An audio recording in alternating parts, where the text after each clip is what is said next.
My channel Education with Fun. So today's our topic is the polar region. Where is the polar region? You have seen the North Pole and South Pole on the globe. This region which lies near the pole is called the polar region. You will be reading about the northern polar region in this video. It shows the North Pole and surrounding region. The entire polar region has been shaded light. Notice the boundary of this region. This is known as the Arctic Circle.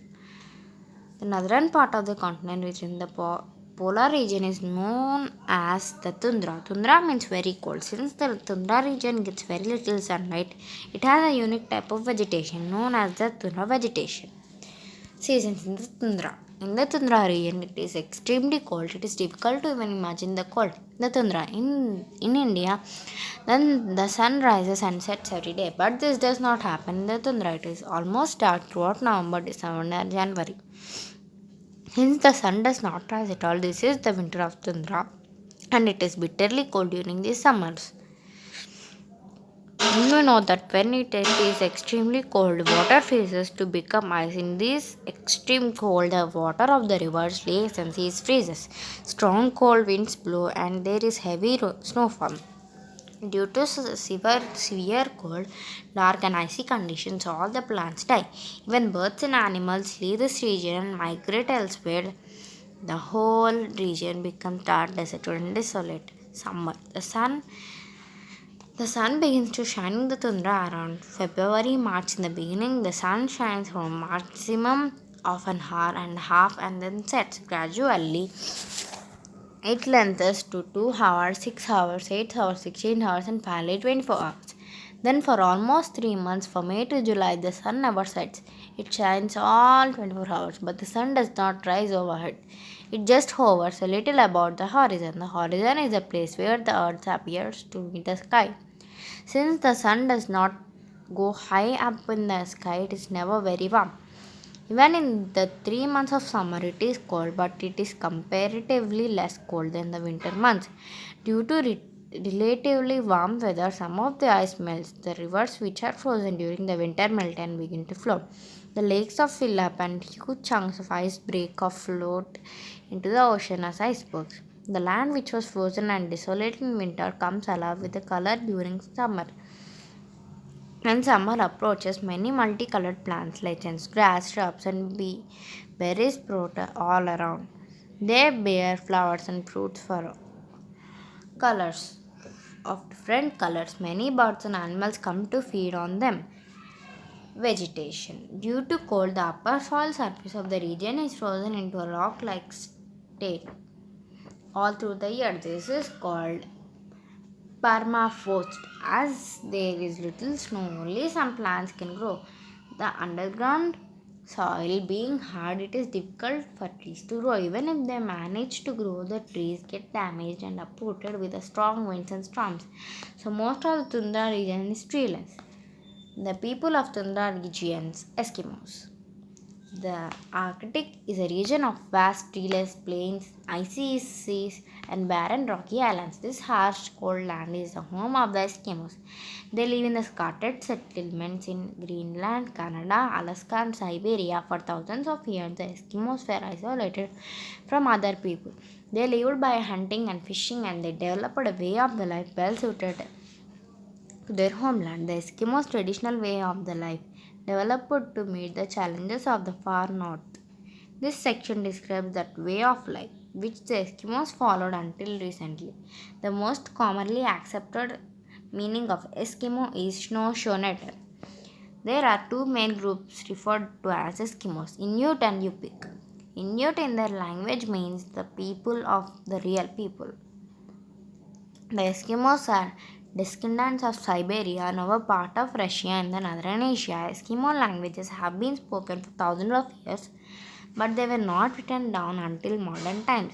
There are three main languages: Aleut, Yupik, and Inupik.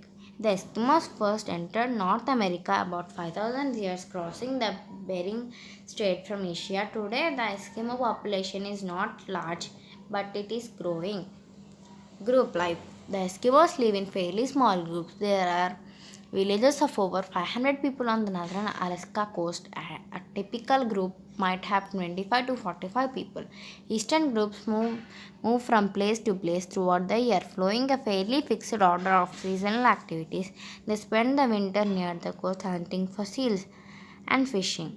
In summer, they move inland to hunt caribou and gather berries.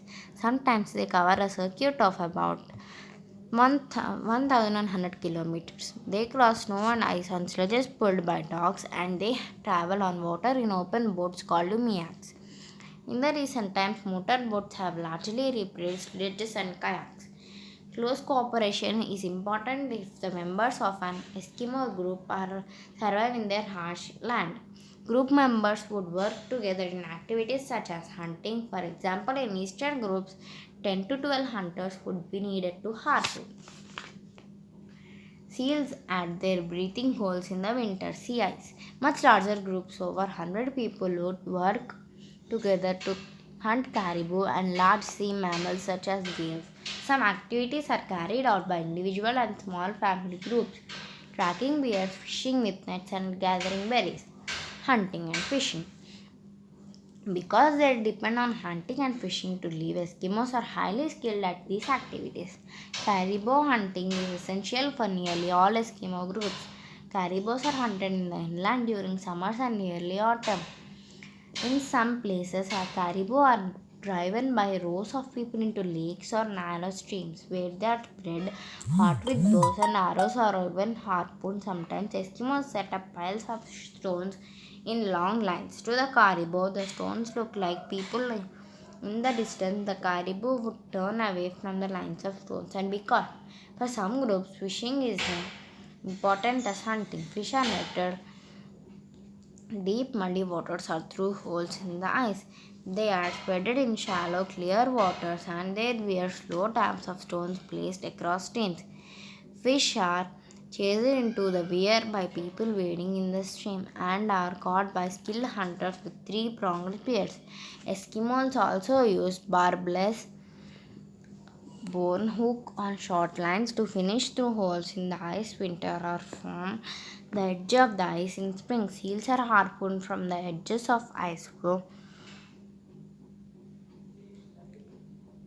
or from kayaks. Kayaks are small canoe-like boats made of animal skin stretched over a wooden frame. Cloth.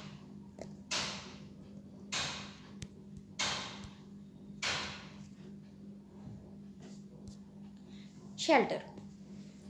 The Eskimo word igloo means shelter. It can refer to any kind of house, not really the dome-shaped snow houses that may people associate with the word. In summer, most Eskimos live in tents made of animal skins. In western Alaska, very large winter tents are made by placing heavy walrus skins over wood frames. On the northern coast of Alaska, dome-shaped houses are built of logs and wheel ribs. The dome is raised over a depression in the ground and is covered with frozen turf. In Greenland, houses are built of stone slabs. Snow houses are used only in the eastern and central regions. They are made from blocks of packed snow, not ice. Built in a dome, larger snow houses are used as winter residence. Long tunnel entrances provide storage space in these larger homes. The entrance tunnel opens into the house below the floor level. Some people in Tundra live throughout the year in permanent houses built with woods and bricks. In the rear half of the house and on both sides of the door, there are snow benches out about 1 meter high. The rear benches covered with animal skins and is used for sleeping. The side benches support racks for drying clothes, for supplies, and seat oil lamps that provide light and heat. Sometimes two large snow houses are joined together by tunnels. Some snow houses are lined with skins that are sewed together and suspended from the top of the dome. Clothing and craft. The Eskimos wear boots called muluks, trousers, and hooded jackets called paraks, all made of animal skins. There are differences in details of clothing for men and women. The man's parka has long flaps in front and behind. In winter, the Eskimos wear two layers of clothing. Caribou fawn skin is preferred in winter because it is soft and warm. Coastal groups prefer seal skin in late spring and summer. It has the advantage of being waterproof. but it has a disadvantage of being very stiff. Clothing is often embroidered and has decorative fringers. Cutouts of different colored animal skins are pieced to form patterns or products. The Eskimos decorate tools and objects for everyday use. Such decoration makes people's positions very personal. Bone, ivory, wood, and soft stone called soapstone are used to make small figures of people and animals as well as weapons and tools. Tools are carefully carved to fit the hand of the user. In the Pacific and far western areas, the masks are made of carved wood painted and decorated with feathers and animal skins. Contact with outside world. The first Europeans to be seen by Eskimos were Vikings from Iceland, who established a settlement in Greenland. Contact between the Eskimos and the Icelands began about the year 12,000 and continued until about 14,000. Other Europeans began to explore deeper into the Eskimo area after 1576 to 78, when the English Marian Martin Frobisher visited Baffin Island. Danish, Norwegian, and English explorers sailed into the seas of the far north by Fab fabbed northwest passage to China. By 1728, the Russians had arrived in Siberia and northern Alaska. Contact with the Europeans began in earnest, and explorers tried to find the northwest passage from the Pacific Ocean as well as from the Atlantic. But some Eskimo groups in the northern Arctic islands did not have much contact with outsiders until the late 19th century. After 1850, the arrival of the Europeans and American whalers and fur traders brought many changes.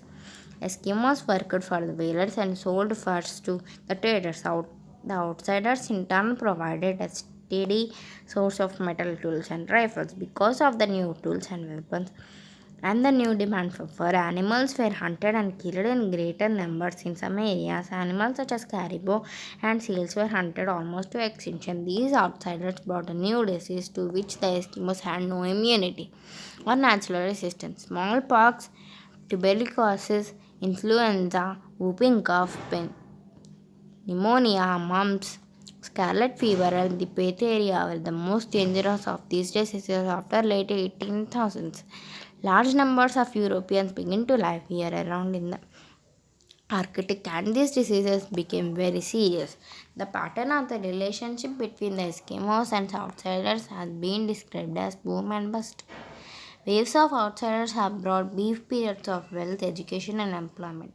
This was followed by periods of poverty and discrimination. Each wave of activity has drawn the Eskimos into contact with different social and economic forces. The once isolated Northlands have been opened up by air travel, highways, powerful modern ships, and satellite communications. These changes have produced great strains on the Eskimo way of life. Thank you for watching. Please like, share, and subscribe to my channel.